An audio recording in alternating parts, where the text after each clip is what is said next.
Dogworks Radio is sponsored by Alaska Dogworks. Check out their website at alaskadogworks.com. You can support this podcast on patreon.com/firstpawmedia. From First Paw Media, sponsored by Alaska Dogworks Professional Canine Training Center in Anchorage, Alaska.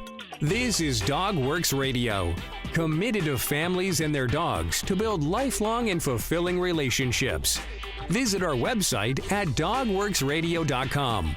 Now here are your hosts, Robert and Michelle Forto. Hello and welcome everybody. This is Robert Forto and you're listening to Dogworks Radio, and I am joined today by a Alaska entrepreneur. He has such an interesting story. He is based pretty much right down the road from us in Palmer, Alaska. His name is Kevin Thompson. Kevin, how's it going today? Great. Thanks for having me on. It's just another great, finally sunny day in Alaska. It is going to be a beautiful week, I think, and the snow is melting and we're moving into spring for sure. Kevin, can you do us a favor and tell us quickly who you are and what you're all about, please? So, yeah, my name is Kevin Thompson. I'm a husband and a father of two. I served in the United States Army. After injuries in combat, I came home, became a helicopter pilot, flew helicopters, airplanes, traveled the world again. And then my wife and I ended up in Alaska, where after a almost life-ending event with COVID, I lost my medical to fly. Well, I didn't lose it. I just didn't reapply for it because of the injuries. And then and we started Mountain Dog. We create the world's finest single ingredient wild caught Alaskan salmon treat. We're the only one in the world that makes purely Alaskan salmon treats the way we do here in Alaska. I love that. And of course, being a dog trainer, we're always looking for those high value treats for us and our clients. And I'm excited to get into that. But if we do that, let's talk a little bit about this COVID thing. I remember that very specifically around March 13th or so, they told us the world is going to shut down and we needed to pivot. And as an entrepreneur, that's obviously a scary thing because we don't know where our next clients come from or our next sale or whatever. So we didn't quite know what to do, but obviously you and the pandemic have a little bit different story. You had to pivot in a bunch of different ways, didn't you? Yeah, so we have a saying in the Army, well, two. It's adapt and overcome and embrace the suck. So the adapt and overcome, I was planning on going into a career as an airline pilot. I wanted to go work for Ace Air Cargo and start building out my time and then go on to the majors. And when I contracted COVID and I ended up in the hospital for 32 days and on a ventilator for 8 days and with massive lung damage. And I'm sure when you were going through that had to have been a very scary thing. Thankfully, I didn't have anybody that I knew personally that went through that. How scary of a situation is that? Because, it was one of those things where perfectly healthy and then bam, you're fighting for your life for real. So yeah, and my wife was told that I had less than a 40% chance of living at one point, and I was told to call my family and prepare into life proceedings. And so long story short, it was very scary, but I somehow ended up pulling out my own ventilator and coming out of it in a very aggressive fashion, and then just started recovering. We based a lot of that on our faith and that there's someone bigger than us who's watching out for us. For sure. And before that, Kevin, you said you were in the military, doing the thing, and also a pilot, and thinking about transitioning over into doing that in civilian life. What was this deal with dog treats, and how did that whole thing come about? Well, there's a couple ways. And I was just a ground guy in the Army. I wasn't a pilot. I used Okay. my GI Bill to come out and become a pilot. Um, but I grew up around agriculture in Oregon and 4-H and FFA. And those programs are amazing programs. They teach young people about animal husbandry, training, nutrition, all those things. And so I had a little bit of a background in it. I wanted to be a large animal vet when I grew up, didn't get the chance. So just kind of coming back to some of the knowledge I knew growing up. And so I started looking at the backs of bags of what was being fed to dogs in the training world for treats and, high salt, high sugar, there's a lot of things out there that have really good looking bags that don't have really good product in it. And one of the interesting things is we track through history, you can actually see what human dietary problems are by looking at animals because traditionally our domesticated animals ate our scraps. And so when humans have problems like all the dietary issues we're having today, we're starting to see those in the dogs because dogs are eating the scraps of what the humans eat on the domesticated side. So we looked at it, we said, hey, you know what? We are here in a state that has the best product you could feed a dog, which is salmon. Has a very low allergy rate. I think it's less than 1% of dogs that are allergic to salmon. And in most cases, it's farm salmon, where Alaska is the home of the best wild caught salmon in the world. So I looked at it. I did some research on it, teamed up with some veterinarians I know, and we were able to figure out how to create a single ingredient wild caught Alaskan salmon product out of it's the waste product from when they're making fillets. And when I say waste product, keep in mind it is meat that all of us consume and love to consume. They're salmon bellies. And so what we do is we grind them raw, we freeze them. Well, we grind them raw, we process them through a machine I invented, and then we freeze them and then freeze dry them. So essentially what you're feeding your dog is shelf stable raw salmon. Very interesting. And I was talking to you off air and reading your bio. It literally got started by picking up a food dehydrator at our local Three Bears, which is similar to Costco for folks that are listening outside. And you bought that originally to make healthier meals for your family when you guys went backpacking and fishing and all of that stuff that we do up here in Alaska quite a bit. What was that journey? How in the world did it go from I'm going to buy this machine and here I am building my own stuff, inventing stuff, and of course, it now being your full time job? So like most people in Alaska, I'm adamant about reducing waste. If we're going to harvest the animals, we need to use them to their greatest potential. And so we had some leftover salmon from dip netting. For those outside of the Alaska, we do a process called dip netting where we can harvest a lot of salmon for our family. And we had some left over that we hadn't used all the way. And it's very common practice to feed it to your dogs if it's not the salmon you're going to use. So I started looking at that and saying, how could we do this in a better way? How could we reduce this total waste and make a product that people would want? Well, you can't use dip netting fish or anything that's not commercially caught for commercial purposes. So that kind of went to the wayside, but there was still waste in commercial processing that we could capture and better respect the resource in building out what we had. So when I approached a local cannery and inquired about it, and they were more than happy to sell me the waste product that they were paying to haul off. And so we were able to take that product and create this product that we have today. And just real quick correction, but it gets confused all the time. There's a huge difference between freeze drying and dehydrating. Freeze Right. drying is a way to make something shelf stable. Dehydrating uses a higher heat, and it's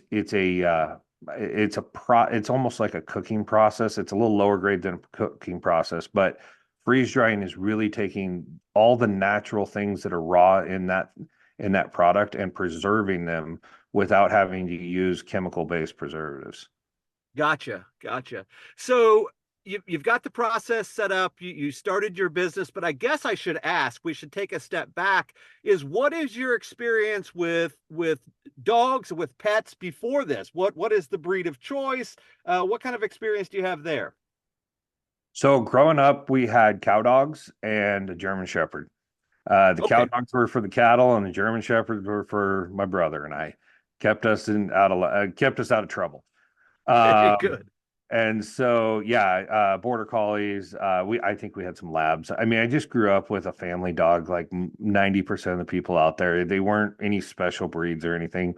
It was whatever showed up to the place and adopted us. And so, you know, the horseshoer was their favorite person because he'd clip the horse's hooves and they'd run off with the tailings. So now I have two German Shepherds. They keep my two kids out of trouble. But you know what? I'm just a dog lover. I don't really care, you know, from shelter dogs to purebred dogs, they're all super cool animals. I love seeing people enjoy their animals.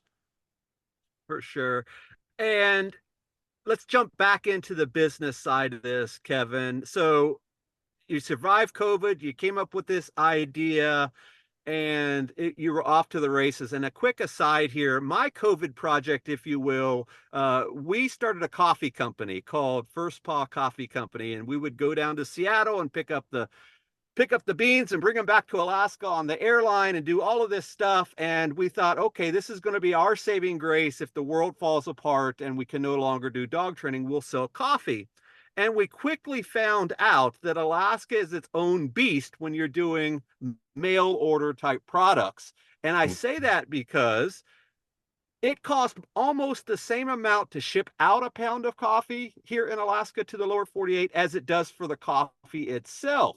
So it wasn't the greatest business idea. I didn't obviously do enough market research, but what do you think about that and being an Alaska based business? Sort of a segue to that. Have you faced some of the challenges of being in business in Alaska itself? So, Alaska is one of the hardest places to do business, not because of a lack of opportunity, but because of lack of infrastructure. Um, and to the credit of our Alaska state government, they're constantly through programs like MEP and their commerce department, they're constantly reaching out. We have regular open communication with them, uh, explaining to them the issues we're seeing and solutions we've came up with. One of the advantages we have is when you freeze dry something, you take north of 80% of the weight out of it. One of the stories I like to tell is we shipped a bunch of product to Hawaii, and the shipping broker thought he was going to be real smart, and he was just going to sell us by volume and not by weight. And so we said, yeah, we'll do that. And he called me back and he said, I'll never make that deal with you again. He goes, I could load an entire 747 with your product and it would never know it was there. I said, yeah, I know. And so I can't get that deal anymore. But yeah, um, there's some things that we're trying to encourage the state of Alaska, like connecting the rail with Canada and some of those things that would ease the shipping issue up here. Because our product's so light, we have a little bit of an advantage there. But you're right. The shipping issue in Alaska is something that needs to be tackled, and we're very confident that this administration and prior administrations, for that fact, have always been looking at that as how to grow industry in Alaska. So at what point, Kevin, did you go from this small mom and pop doing it in your house business to where you're at today? What was that process like? I tell people it's a face plan into success, which are always the funnest ones. We started out at a farmer's market in Anchorage, and it literally started in my basement. And we were just doing a proof of concept. Is this something that can sustain us until I can get back to flying or whatever?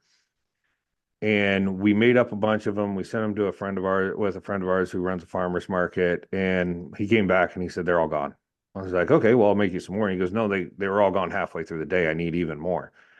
So I made him even more. And each time he came back and I was having to make more and more and more, I said, okay, well, I've got a business background. Let's make this into a business. So I started making it into a business. And the local buyer for Walmart approached me and she said, I love your product. And I said, okay.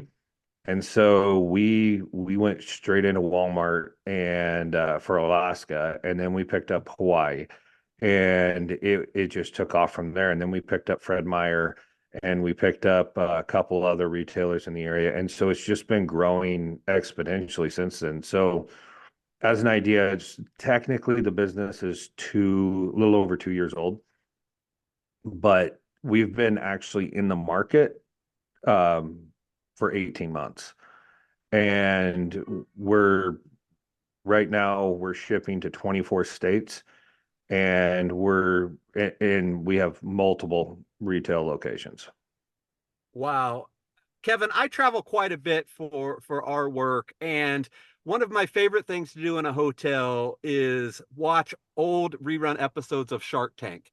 Oh, And when I watch those, I'm hearing your story over and over and over again, and it's obviously a self-made story. You tell that story that they say often on that show, and it's always this huge mountain to cross is, can you get into Walmart or Fred Meyer's or whatever. I would imagine that was a huge step to the growth of your business.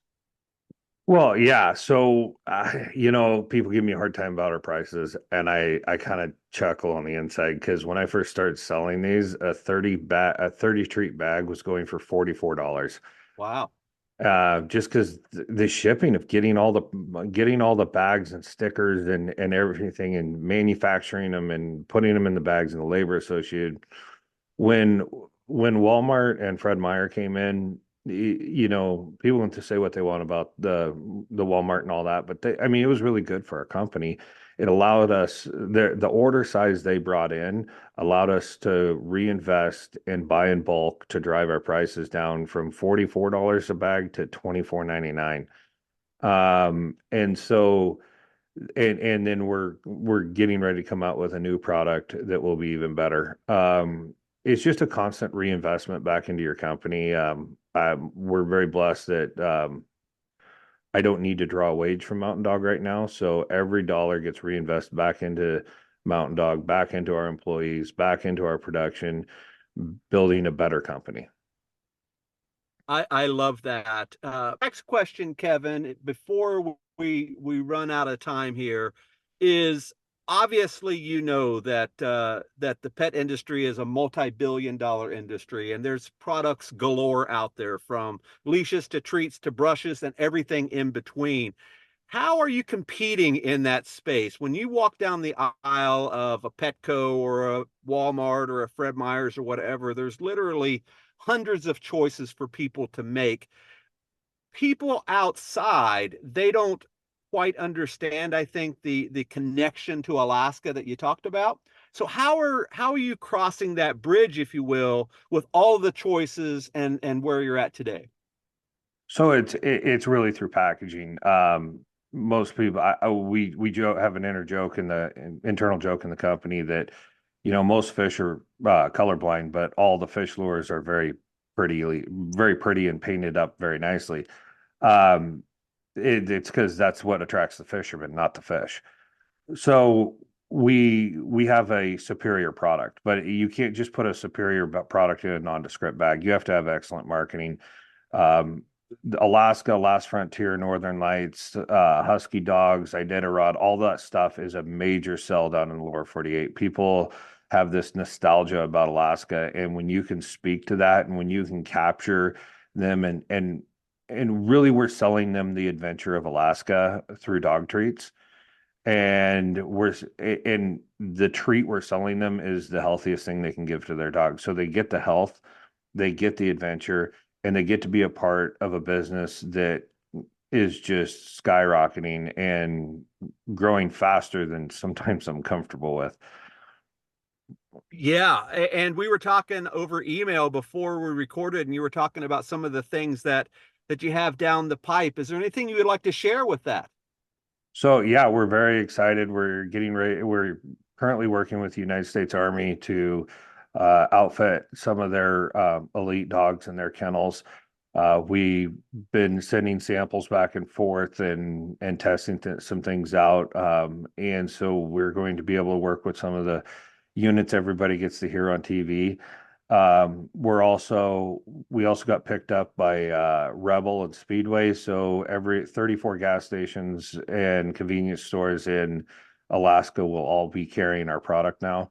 We'll continue to work with Walmart and Fred Meyer and other local retailers. 49th State Kennels in Wasilla, Alaska. She does an amazing job. She sells our product. She's always promoting us. She's just such an asset to our company.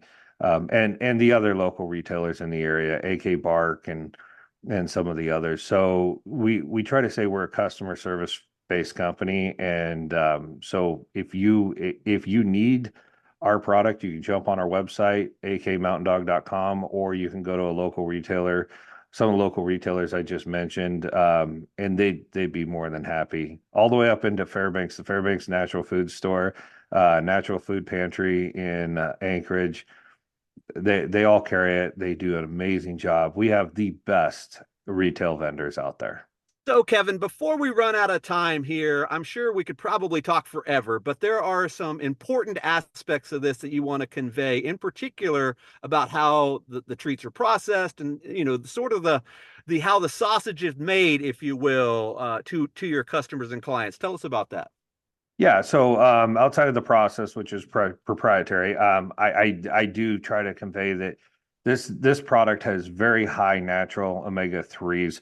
It is freeze-dried raw, so it has a higher bioavailability to the gut, so the dog absorbs it faster. These omega-3s and the things found in the salmon are natural anti-inflammatories. It boosts their cognitive health, their sensory health. If you're trying to train your dog, this high-value treat is just one of the best things that you can offer. Very good. akmountaindog.com, Kevin Thompson. Check this guy out. Check out his business. Local, right down the road from us in Palmer. We're up here in Willow. Kevin, where are you guys most active on social? So Facebook and Instagram are the two that we are most active on. It's at AK Mountain Dog. Is all of our socials are going to be at AK Mountain Dog. So hit us up on social. Let us know. Keep an eye on the socials here coming up real soon. We've got a couple really cool products coming out, and it's going to be exciting. I think we're going to do some giveaways around that. My marketing department's going to kill me, but I think it's something like we're going to give a year's worth of treats away to a lucky winner. And since you're listening here, if you go to our website and type in podcast 10, you'll get 10% off your first order. I love it. And we'll definitely share all of that in the show notes for sure. Kevin Thompson is our guest today. Thank you very much for joining us, and we'll talk again soon. Sounds great. Thank you for having me. Thank you, and we'll see you guys next time. Goodbye. Got a dog training problem? There's a podcast for that to stay updated on everything dogs do on DogWorks Radio, a podcast hosted by master dog trainers and business coaches Robert and Michelle Forto. Every week, they will introduce you to pet professionals with unique insights on dogs in the veterinary world, in books and films, and working with canines. The podcast also answers questions like how long does it take to train a puppy, or what are the different training styles? Get some surprising answers on DogWorks Radio, wherever you listen to podcasts. From First Paw Media, this is DogWorks Radio. We hope you enjoyed this podcast, and we invite you to subscribe in Apple Podcasts, Spotify, or wherever you get your podcasts. You'll find a link on the episode notes. You can tap or swipe on the episode cover art, and you'll see some offers from our sponsors. You can support our show by supporting them. If you like what you have heard, we would love it if you could give us a 5-star rating and tell your friends how to subscribe too. Your hosts are Robert and Michelle Forto. Our producer is Robert Forto and created for First Paw Media.